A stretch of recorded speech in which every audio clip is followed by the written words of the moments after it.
Hi everyone, I thought it might be a good idea to do some more practice on springs, because I think we're finding this a little bit tricky. It's not great having to do this from a part. Okay, so I've got 4 questions here. If you pause the video, write them down, maybe have a little go or make a start, then play when you're ready and pause and keep doing that, and hopefully we can work through these and it'll help you get a bit more confident on some of these styles of questions. Okay, so here's our first one. We've got a block on a table. Okay, we've got a spring which has been compressed and it's attached to a block, so not a great drawing, and the block is 3 kilograms. We've got a natural length of 0.5, but the spring has been compressed to a length of 0.1 meters by a force of 100 newtons. Okay. Right, what does that tell us then? Well, if it's now in equilibrium and everything's settled, then it tells us that the spring is pushing back also with 100 newtons. Okay, so we can say that the force in the spring is 100 newtons as well. And we can calculate the extension. Remember now, extension and compression are basically the same thing. Okay, the formulas work the same for both. So if it was 0.5 meters long naturally and now it's only 0.1, it's been compressed by 0.4 meters. Okay, which means then for part A we've got enough information to work out the elastic modulus. So F equals lambda x over L. 100 equals 0.4 lambda over 0.5. If you do a bit of shuffling around to get lambda as the subject, you get that it's 125 newtons. Okay. Part B then says calculate the elastic energy of the spring. So remember, elastic energy is lambda x squared over 2L, and in the situation that we're in at the minute, we've got 125 times 0.4 squared, 2 times the natural length, which is 1. There are 20 joules of energy stored in the spring. Okay, then the 100 Newton force is released and the spring goes back to its natural length of 0.5 meters, and the 3 kilogram mass is now on the move. Okay, so the 20 joules of energy that was stored, because we've reached the natural length, 0.5 meters, there's no extension anymore. If there's no extension or compression, there is no energy stored in the spring anymore. So those 20 joules of energy must now have all been converted to kinetic energy.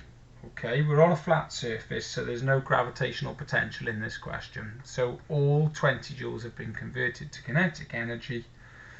So then a half mv squared equals 20. You'll have to calculate, so you have to rearrange. So divide through by 1.5 because that's half of m, and then square root. We should be able to get v is 3.65 meters per second to 3 significant figures. Okay, so hopefully that one's not too bad. Okay, next question. In this question, if you scribble it down, you'll see again that we are on a flat surface, okay, on a tabletop, and we're tying a string between 2 points. The 2 points we're tying between are a meter apart, but the natural length of the string is only 0.6 meters. Okay, we've got an elastic modulus of 90. Now, hopefully you're going to realise here straight away that if the natural length of the string is only 0.6 and the 2 pegs are 1 meter apart, the string is already being stretched, and therefore there's already energy being stored in the string before we do anything else. Okay, the extension must be 0.4 because that gets us to a full meter's length altogether. And then if we use the elastic energy formula, so lambda x squared over 2L, that's 90 times 0.4 squared over 2 times the natural length, which is 1.2. That gives us 12 joules of energy. So there's already 12 joules of energy stored in this string before we do anything else. Well, now what happens, now this is plan view, remember, they're on a tabletop here, this is not in the vertical plane. So we pull the string sideways by 20 centimeters and we put a little mass in there. The mass is 2 kilograms, and we've come across, remember, not downwards, this is across on a flat surface by 0.2 centimeters. Hang on, I just spotted a mistake here. It's supposed to be 30 centimeters. Got all this pre-worked out, and I've just realised that what I've written down on the screen is different. So change that to 30, 0.3. Sorry about that. So 0.3 meters sideways, and that was where we were originally. Okay. So calculate the extension and the elastic energy when pulled sideways. So if we pulled it sideways, the string has obviously got longer. Okay, so how much longer? The only way to work that out is by doing Pythagoras. So by going perpendicular, look, we've made a right angle triangle in there. This was 0.5, that was 0.5, we've got 0.3 in there. So if you use Pythagoras, you can calculate that 1/2 of the string is 0.583. So 0.583 meters, and the same the other side, 0.583 meters. Okay? Which tells me then that the total length of the string at the minute in its fully stretched position is 1.166 meters. And from that, remember the string was 0.6 meters long to begin with. I can calculate that at the minute it has been extended by 0.566 meters. Okay, that's comparing the full length of the string now compared to its natural length of 0.6 meters from earlier on. Right, and then we've got enough information to calculate the new elastic energy. So lambda is still 90. We've got an extension of 0.566, so squared, over 2 times the natural length, which is 1.2. So now there's 24.03 joules of energy stored in the string. So there was 12 joules, there's now just over 24 joules. Let's move that over a bit. Right, then we release the string. Just spotted a spelling mistake there as well. So we release the string and it returns to its original position, which is straight between the 2 points with a length of 1 meter. Okay. So that extra 12.30 joules that we gained by pulling it sideways, okay, so we gained 12.03 joules by pulling it sideways. Well, all of those joules have got to go somewhere, because when the string returns to its original position, it's only going to have 12 joules again. It's going to go back to this number here when we release it. So the extra 12.03 must go to kinetic energy. It can't go anywhere else. Okay, so for our 2 kilogram block, we can say that a half mv squared is equal to 12.03.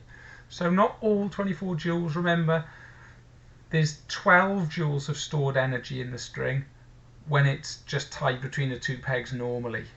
Okay, so you can't convert all 24 joules to kinetic energy. You'd have none left for the string to be stretched between the 2 things. You've taken too much energy out there.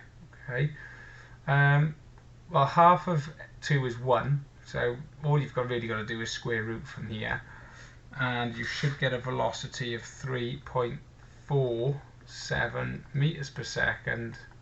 Okay, and I assume that the block will just ping off over the table. Okay. Right, third question. We've got somebody stood up on a bridge. Do my little drawing now. And she is 60 kilograms. And she's going to jump off. And she's attached to a bungee cord 4 meters long. So that means she is going to fall 4 meters before the string goes tight and starts to extend. Okay.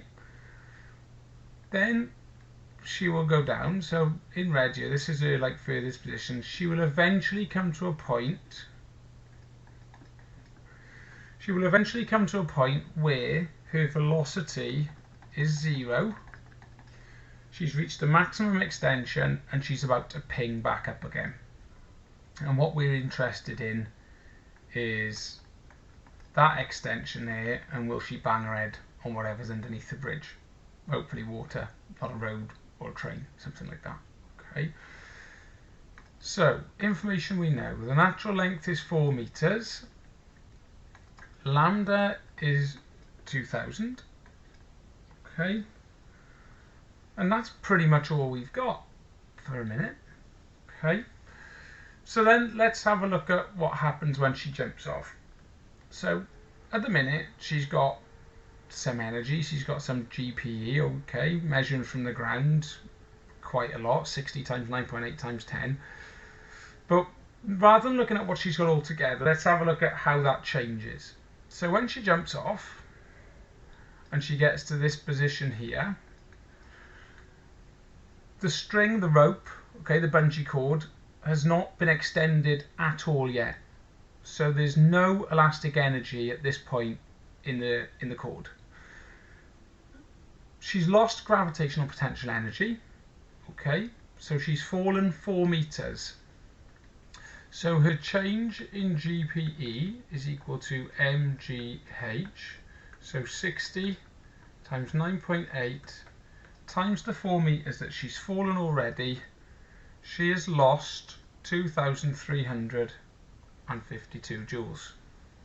Okay, and at the minute, that's all kinetic energy because she's falling. Okay, there's no energy gone into the rope yet.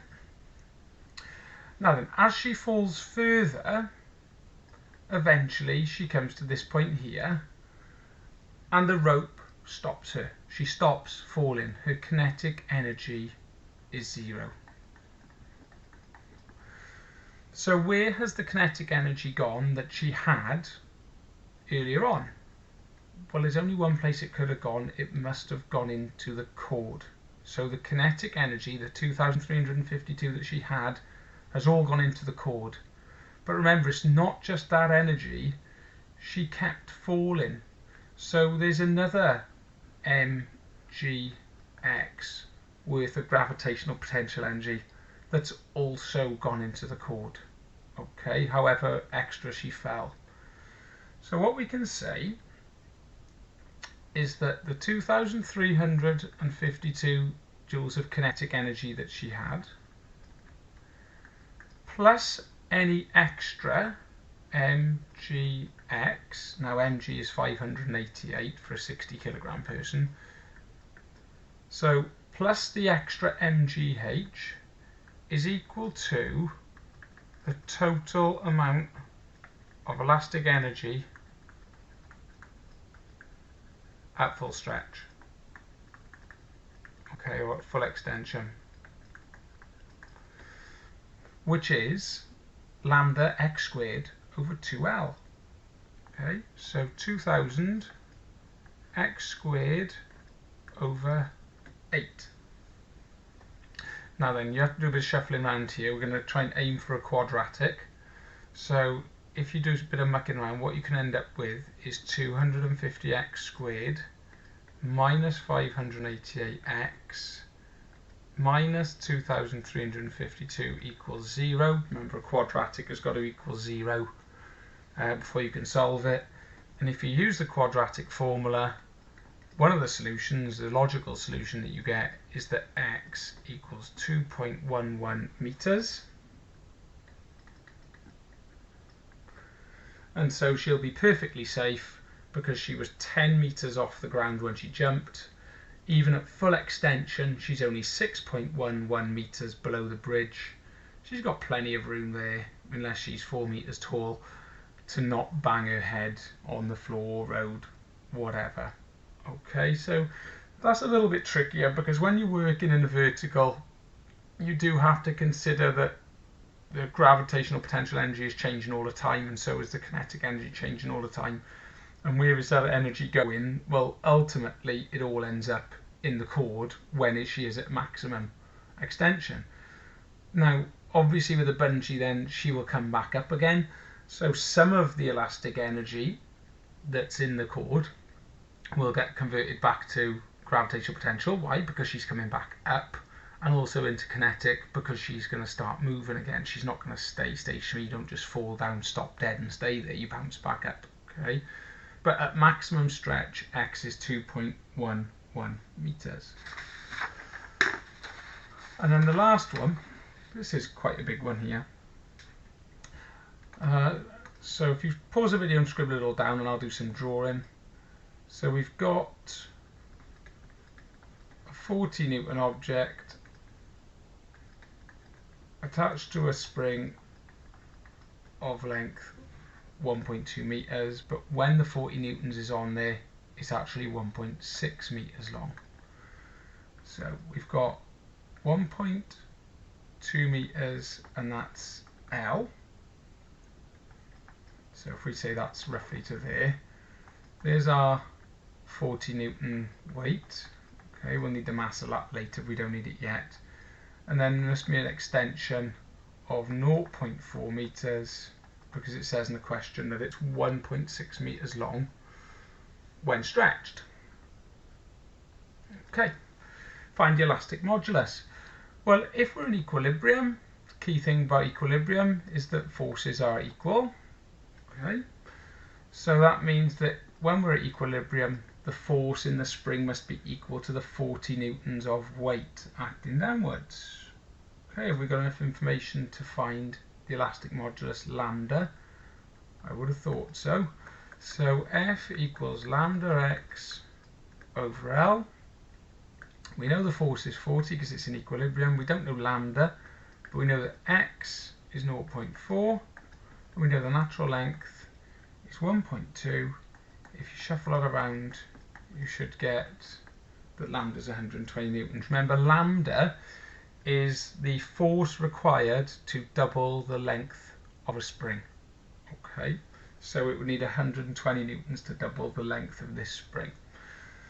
Right, then part B, find the elastic energy of the string at the equilibrium point. So in other words, as things are now, how much elastic energy is there? So we've got lambda now, so 120 times x squared, 0.4 squared, all over 2L this time, which is 2.4.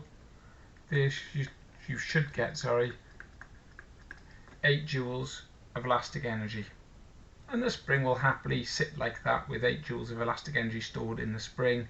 Nothing going anywhere, remember, we're in an equilibrium position. But then everything changes.